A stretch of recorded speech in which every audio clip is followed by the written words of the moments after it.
Hello and welcome back to Inspirational Enthusiasm.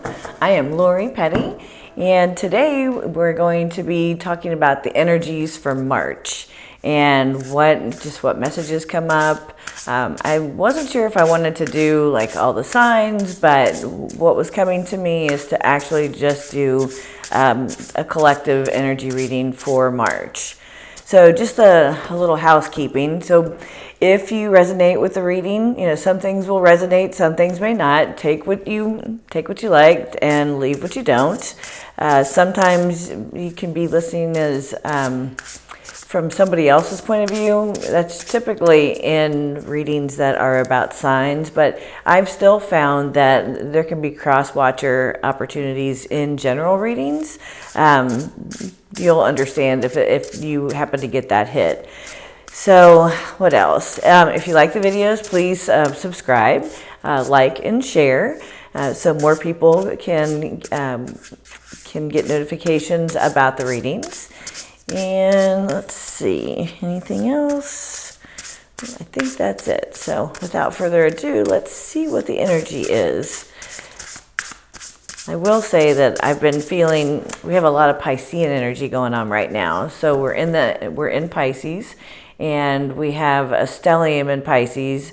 That means that there's 3 or more planets in the sign of Pisces. So I've been feeling very, very flowy, very kind of, very dreamy, but very good. Except for today, I had a little bit of a prickly energy earlier today. I'm not sure where that came from. There could be some energy of some other aspects that are hitting that Pisces energy, which I believe there's something to do with Pluto going on. But I will also tell you that although I know astrology, I know signs, and I know planets, and I know houses, one of the things that I've decided to do is I enrolled in a course a couple weeks ago. And for the next year, I'm going to be taking a course to really expand my knowledge of astrology. And that way we can talk about what's going on, what are we going on as far as the transits, the current energy. And I'll be very up to speed and up to date on that, and I'll be able to share that with you, and we will learn together. So again, without further ado, let's go ahead and see what we have energy-wise. Now, this is the Priestess of the Light Oracle deck, and this is a very shamanic deck. It's very beautiful. So we have the Circle of Eternal Joy. Beautiful card. That's a 5. Wisdom, Learning, Joy, Art, and Music. And then we have Shamanic Journey. And I'm going to hold these up, and this one came out too. Purpose, Attunement, Vision, and Quest. So... and we have Healing the Heart, the Power of Self-Love. So I was going to pull 3, but 4 came out. The Circle of Eternal Joy. This is the Timelessness Dance of Life. This was the only one I didn't really talk about. So that one is a 41, which reduces to a 5 in numerology. The Wisdom card is a 11, which is a very powerful number, a master number. The Shamanic Journey is a 23 card, which reduces to a 5, which is all about change. And then the Healing the Heart, that is just beautiful right there.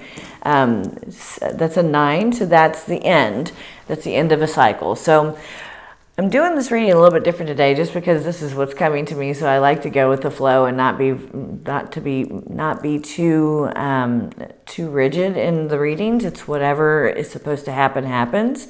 So when we have 5 and a 5 in numerology. So this is all about change occurring and spiritual awakening. The 11 is very spiritual, very much about spiritual awakening, and 9 is, this 9 with Healing the Heart is all about ending. So intuitively, the message that I'm getting with this is about changing the way that we look at things, going within for a deeper sense of wisdom, time to take a journey outside of ourselves, go within to come outside so go within to find ourselves, but then come out in a very different, evolved, changed being.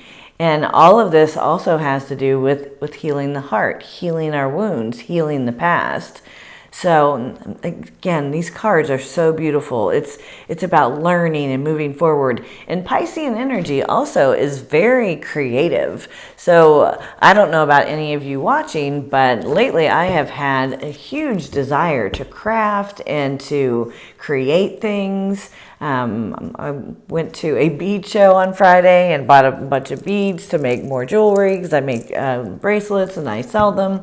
I just love creating. I started crafting about 4 years ago at the beginning of my spiritual journey, and that has really helped me with my anxiety, helps me focus, and helps me create, beautiful things for other people that are made with gemstones and with pure intention.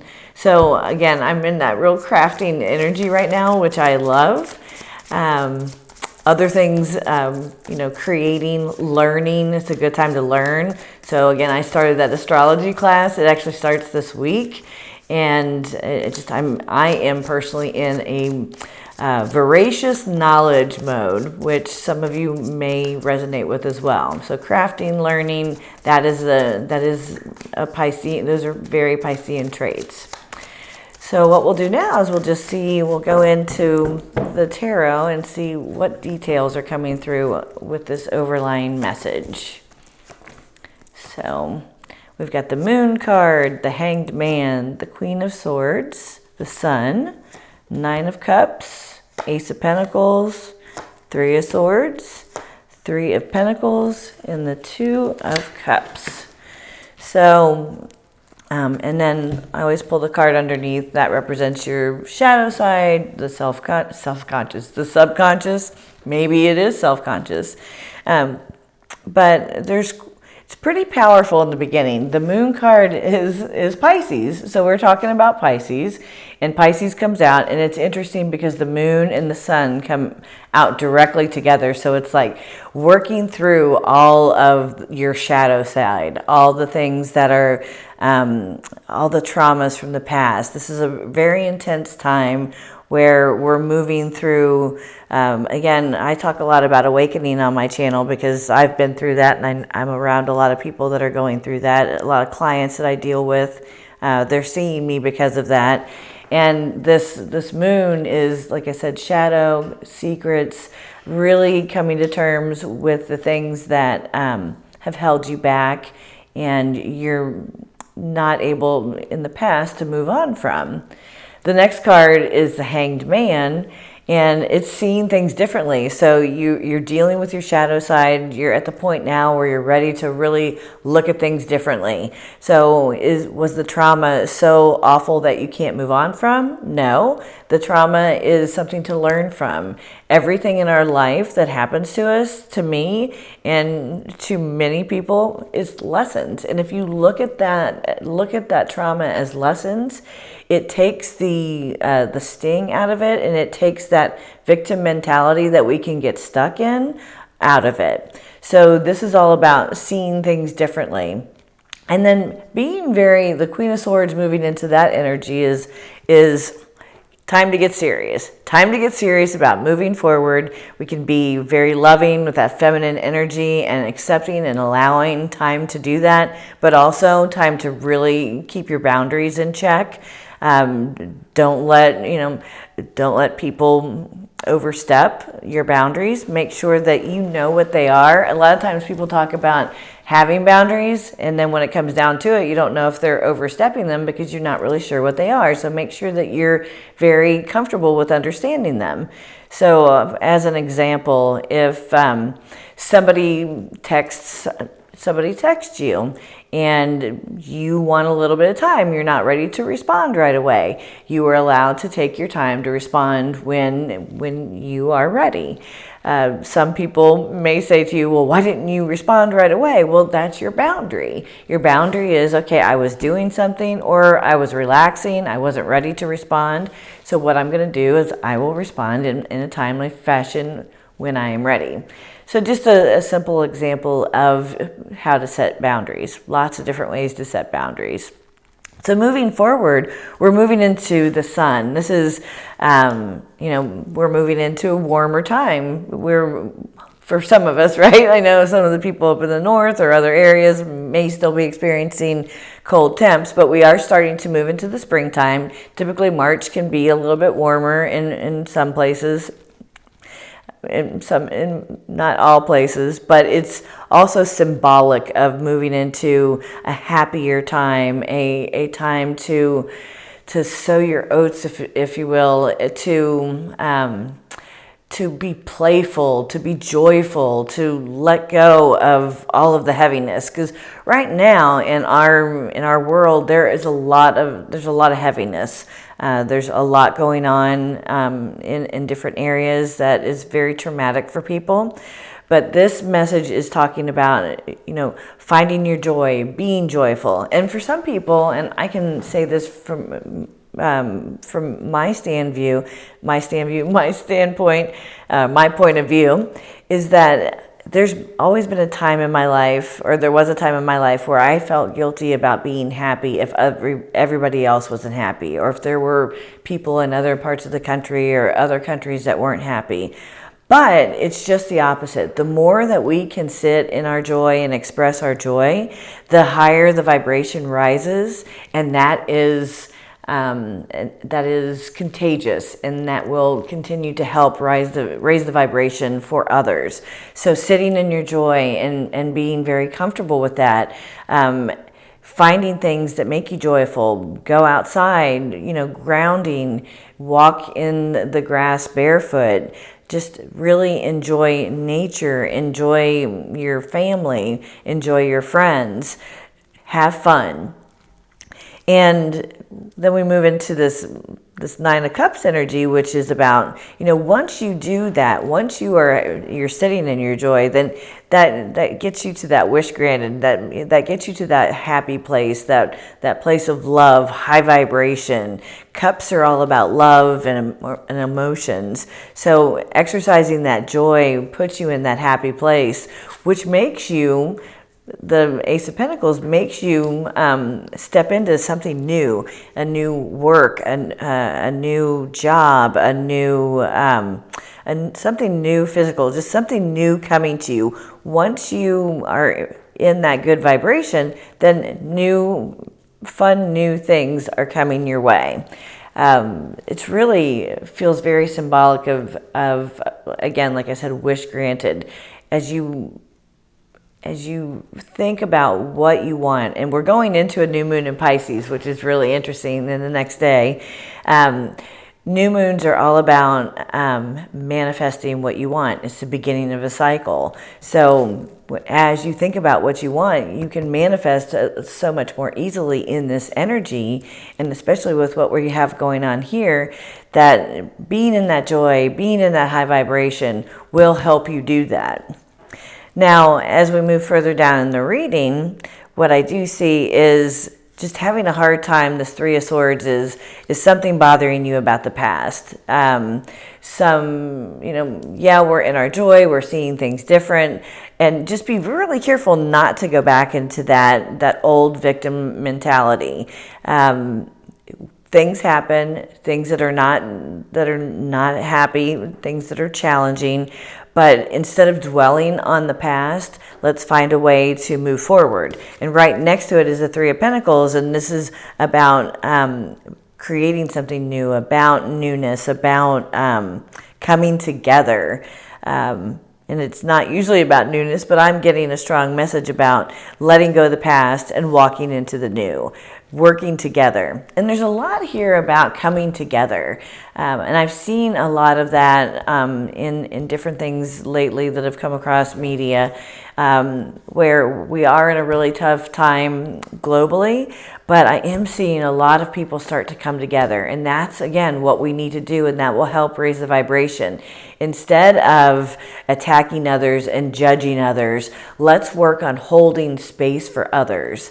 And when I say holding space, that is letting people do the things that they do, work on their own healing, take care of themselves, but you can plant seeds to help others move through that, but just hold that space for them to heal and to grow. That's going to be so important as we move forward, because what is very apparent is we've gotten stuck in for, I could say decades, but it's really centuries of judgment and being judgmental of ourselves and others, and creating that very low vibrational energy that, when we're judging others, we're judging them through our own lenses, instead of realizing that everybody is moving through life through their own lens, through their own experiences. So we cannot place our judgment on others in a healthy way, because we don't have the same experiences. So really keeping that space, holding that space for others, showing compassion, being there for one another, and try to work on reaction when things are happening to you, when somebody cuts you off in traffic, or somebody says something that's not polite. Instead of reacting, try to think about, wow, where is that coming from? That's coming from a wounded place. So that's their wound, that's their stuff. Don't let that be yours. Let yourself, let your vibration be contagious. Let your non-reaction serve as a reminder and as an example to others how they can be, and how they can be kind and friendly, and not react to people even when there's something hurtful said. And then next in the reading is the Two of Cups. And to me, the energy of what's going on with this whole reading is coming together. Again, I feel like there's a whole bunch of coming together. We've been going through a lot of this energy where we're knocking heads. And now it's time to really put our differences aside and come together for the greater good. Really, the message earlier, the circle of eternal joy, wisdom, the journey, healing the heart. This is all a message of healing, of becoming wiser through the healing journey, and just really working together. And then the shadow side, which is really interesting, the shadow side, or the subconscious, is the Empress.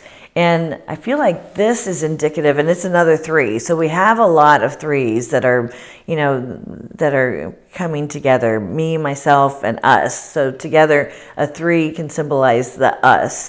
The Empress here is also about birth, rebirth, and I really feel like we are coming into an age that's a whole new reality.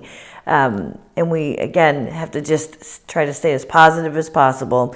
And when you're not feeling, happy or perky, that's okay. But find a way to create your own toolbox of ways to handle that.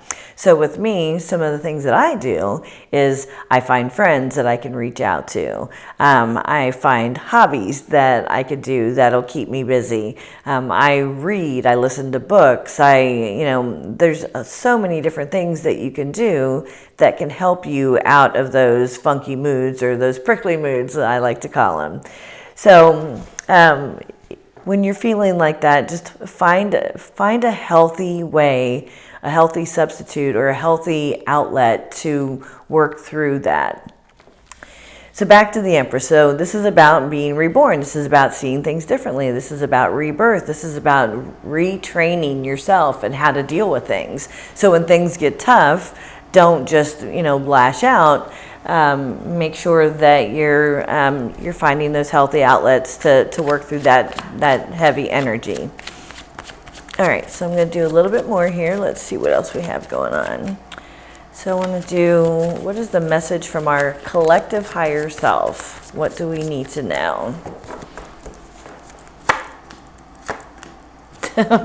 All right, well, this is some pretty heavy energy. So we've got the Ten of Swords, the Nine of Swords, and the Wheel of Fortune. So this is very easy to explain and very easy to intuit into. This is that feeling of we feel very abused, very beat up, having a hard time sleeping, worried, stressed, a lot of overthinking, a lot in our minds. And so this is what's going on in the collective. There's a lot of, especially if you pay attention to the news, there's a lot of negative information out there. But the good news here is our higher collective self is telling us that this is temporary and we're moving forward. We are going to be closing one chapter and opening another. It's interesting here because we have 10, 9, 10 energy. So it's like it is the end of a cycle and the beginning of a new. And again, it's interesting because this Ten of Swords, and I've mentioned this in other readings, it looks pretty. It's a pretty scary looking card. You know, lots of swords in somebody's back. But this is an ending. And if you look in the background, the sun is coming up. So although it was a harsh ending, it's time for a new beginning, and the sun is coming up, and the sun is coming up for a new day. The Nine of Swords is the end, working towards the end of that concern, that worry, that overthinking, those sleepless nights, and really letting that go in the Wheel of Fortune, moving forward. there are brighter days ahead. The tens are very symbolic, again, of new beginnings. 1 is new beginnings. 0, for many numerologists, they talk about God consciousness. So this is having faith that we can move forward. So let's see what we're doing. Cards all over. We'll do a few more cards here to see what other messages we have. This is the Romance Angels deck. Just started using this. Want to see what pops out. And there's one that just wants to really come out. What we got?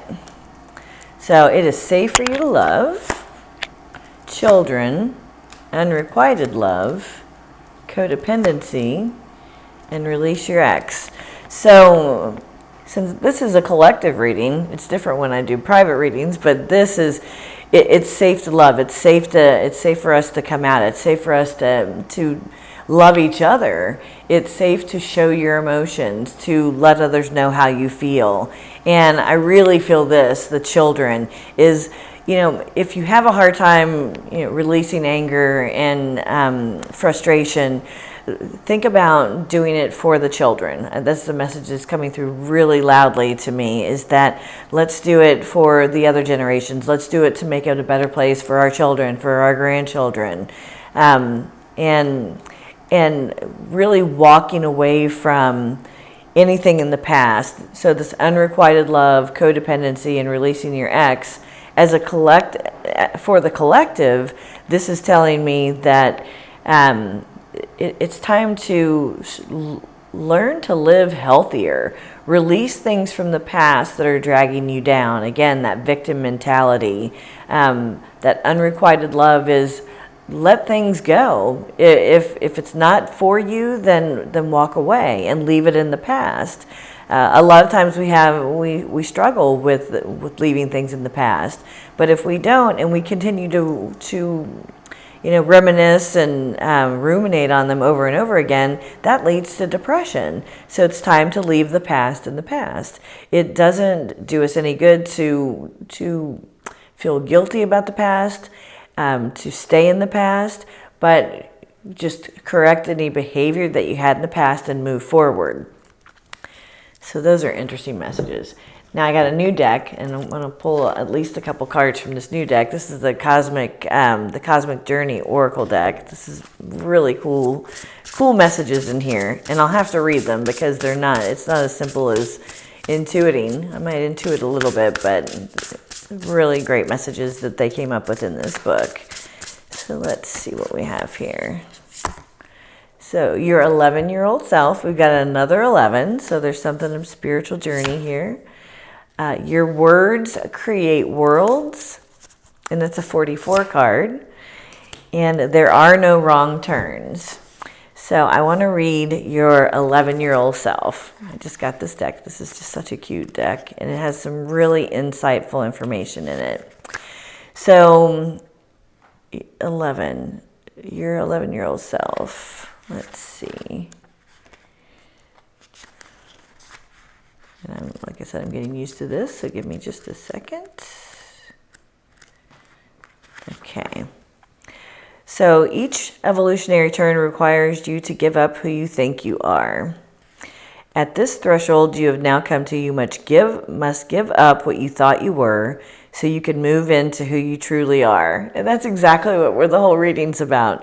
Each and every turn on the evolutionary spiral requires you to fully step into another level of creation to usher in what's next. A step on the spiral might sometimes feel like a step backward, but there is only perfect progress on your pathless path as you surrender. Your identity is so deeply rooted in your roles, your car, your place in society, your bank account, your profession, all of it. It's time to shed your skin. Each turn has its own perils and rewards, both easier and harder every time.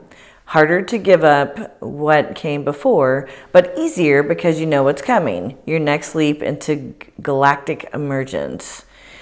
So, in this book, it asks the question, what is the deepest identity I'm scared to give up? So this is about releasing the past and moving forward. Very interesting. And I also want to read this, your words create your worlds. It's a cute little card. So your words create worlds. Your words are the magic spell that builds stories that either serve you or muffle your dreams. What words are you speaking forth into the world at this moment? And I'm going to stop here for a minute because this is so important. One of the things that I had to learn on my journey, when I finally did start speaking up for myself after years of not, I kind of went to the other side where I was a little bit too direct. And I had to teach myself that everything in my mind did not have to come out of my mouth. Your words create worlds. Whatever you say does impact people. So what I try to do is do my very best for them to be positive. I used to say everything that came to my mind, and now I have learned that not everything has to, because those thoughts are, sometimes I feel like they're tests, and they're tricks. So really more important to keep the negativity and the things that aren't positive and not productive inside. All right, I'll finish reading here. Listen carefully to those around you. What do you hear? Our language determines what we believe is possible or impossible. Our words truly create worlds. Slow down to bring awareness to what you are truly saying in conversations with others and with yourself internally. Before you try something, are your words about it empowering, or are you already down and defeated? By drawing this card, you are now free from all old stories you've been told by others, no matter how well-meaning they have been. You are released and free to use the language of creation and conception. And the cosmic catalyst here is, what is a personal power phrase I can tell myself when I feel overwhelmed, scared, or uncertain of what to do next? So this is interesting. So can you come up with something in your mind, if somebody says something to you, what you can do to create or to overcome that overwhelmed or scared feeling? So, it could be as simple as, your words don't hurt me. Come up with something for yourself that helps you work through those moments if someone else's words are not nice or kind. And then I wasn't going to read this last one, but I think we have to read it. It's a 27 card, which is 9. So we've got 11, which is spiritual awakening, the 44, which is a building card, master builder.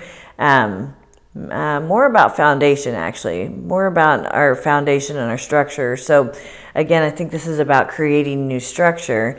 And then the 9 is about endings. And right now this one is, there are no wrong turns. So we'll see what this one has to say. To be enlightened, lighten up. It's incredible to realize that everything you see around you and every element you are made of was once inside an exploding star. It's true, you were made of stars and born of the earth, but also co-created by plants and bacteria and fungi.